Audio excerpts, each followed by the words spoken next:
I love learning about players and their journey and their development.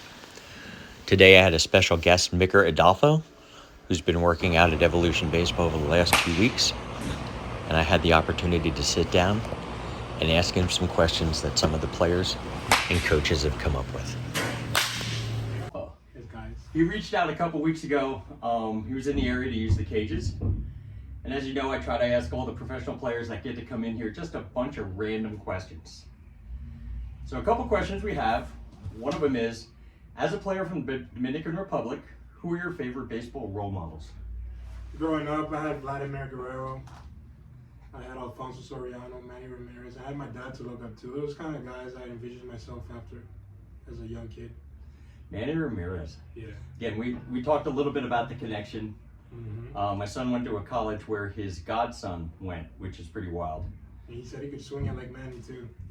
Kid was crazy. He was fantastic. Another question Coach Matt actually sent in. Can you describe the process of getting signed as an international free agent? So the process is very much different.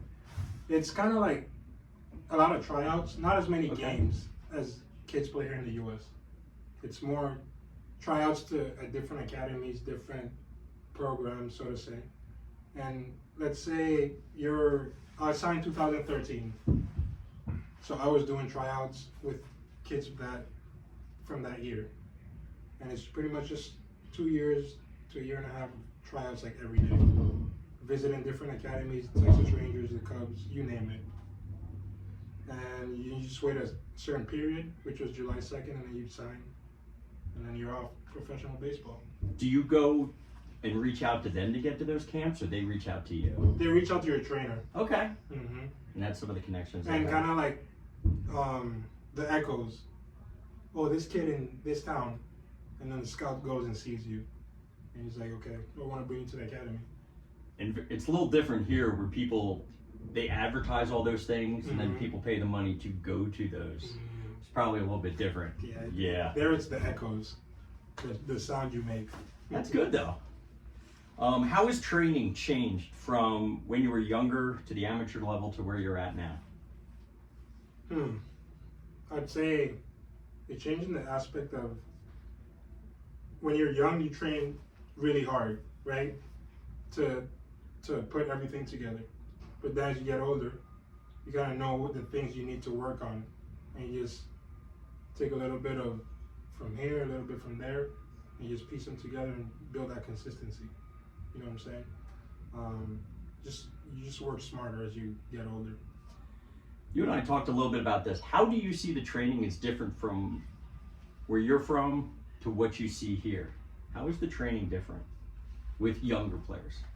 I feel like here they have an edge because they play more games. Latin players are more raw because they're just training all day. You know, they're at the field training at the gym or whatever. But here they're more fundamentally sound, they have like an edge.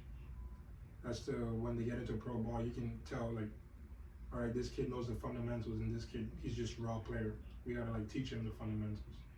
But is it sometimes easier to teach the fundamentals over teaching somebody to be athletic?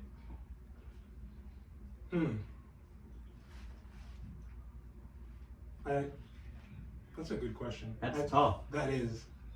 I think because I think we battle that in here sometimes with you have a kid who's really, really good, but maybe they're not the most athletic or the quickest. And we try to tell them, especially when they make the transition from the small field to the big field, you need to be fast. I think you can teach that. You know, it just depends on how much the kids want it. That's really, yeah. I think that comes down a lot. Yeah. How do you envision your career progressing over the next couple of years with your goals?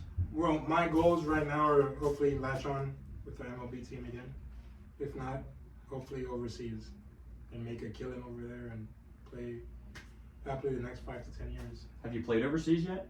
Just in Mexico. Okay. It's wild. As a professional playing the game of baseball, what are some of the hobbies you do to keep yourself kind of balanced, life balanced? I play pickleball. Okay. Ping pong, I play dominoes, I play pool, I go swimming, I go to the mall, I'm active in the gym.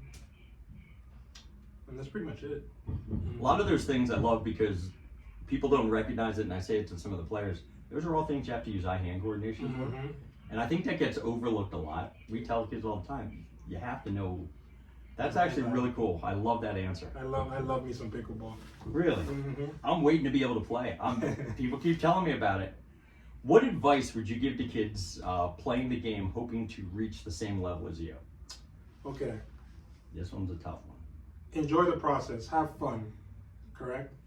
Don't beat yourself up too much. You know, it's a sport where you're going to fail. Everyone knows that. Aaron Judge is the best hitter in the MLB right now, and he's failing 70% of the time. And it's crazy because he's hitting 330 with 50 home runs. Yeah. You know? Build a routine. Stick to it. You're going to have a lot of people that are going to come and tell you what they think. You have to pick out what's important for you and what works for you. You know what I'm saying? And just trust your abilities. And this is a me question. I know when you first started, your dad came in. Yes. How was he when he was bringing you up? Did he sort of just say back, make comments? He let you fail on your own? Was there any type of... My dad was very hard on me. Okay. When I was coming up. But I see why now. Because if he would have been nonchalant, I wouldn't have progressed into the player that eventually got signed at 16, made it onto an MLB roster, all that, you know? So, he's an important piece of my life. And I loved watching the two of you work together and how you talk. Like Dalton and I had a little combative area for like 3 or 4 years. And then we got to a place where we could actually have those conversations again. It's tough. Father-son is tough. You'll learn that. You got a couple. You'll learn that. Thank you so much. I really appreciate it. Thank you. Hey, if you guys needing a place to hit here in Reading, Pennsylvania, this is the place where you guys need to be. Evolution Baseball here in Wyomissing. Thank you so much. Yeah, man. Awesome.